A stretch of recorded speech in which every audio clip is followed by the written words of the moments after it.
the parable in Matthew chapter 7, where Jesus says, "Therefore, everyone who hears these words of mine and puts them into practice is like a wise man who built his house on the rock.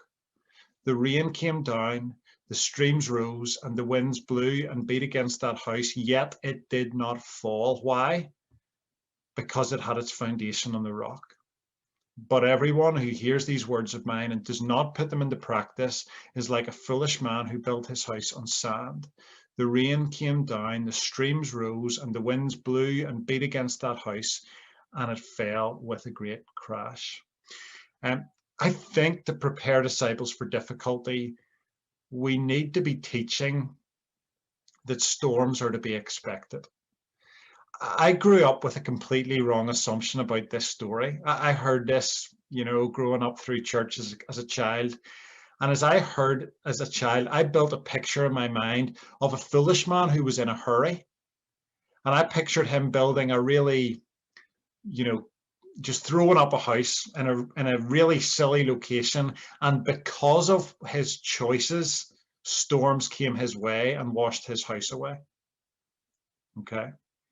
Then I pictured this very wise and thoughtful and expert builder who took his time in building an incredibly strong house.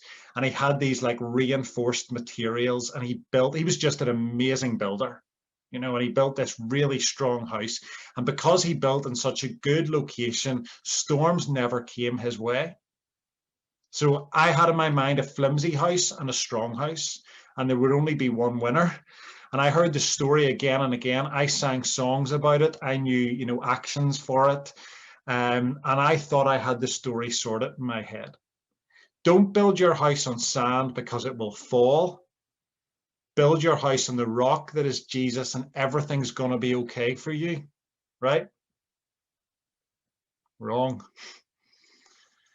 Because what I've since come to notice in this story aren't the houses, the builders, the sand, or those things. But the thing I notice is the storm.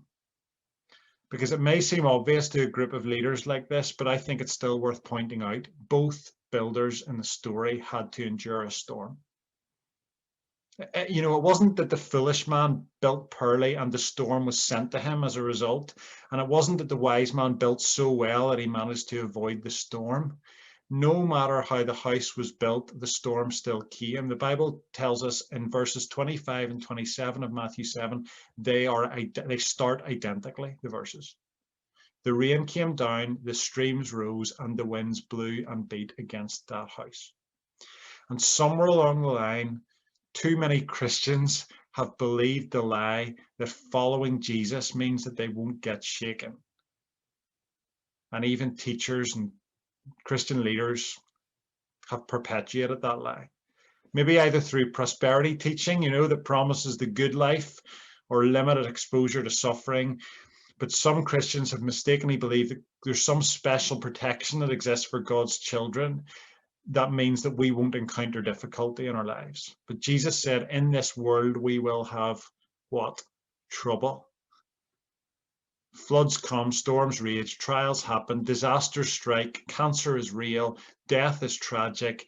And for followers of Jesus, trials aren't possibilities, but promises. And somehow we need to teach and disciple in a way that makes this clear. Okay.